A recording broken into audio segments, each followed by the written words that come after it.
Today's tutorial, we're going to discuss how to clear cell contents in Excel using C#. Hello everyone, welcome back. In today's tutorial, we're going to learn how to clear cells in Excel using IronXL.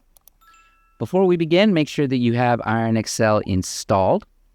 You can easily do that using the NuGet Package Manager if you haven't.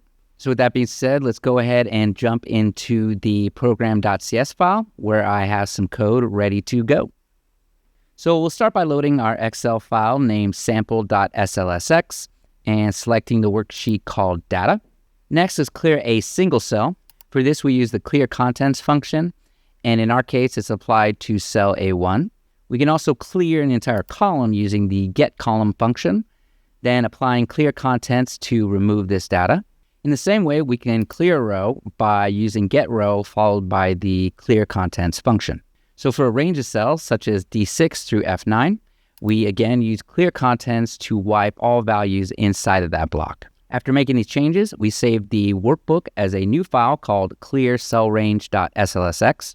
Then we can also go one step further and delete all the worksheets inside the file using the worksheets.clear function, and then save it as useclear.clsx.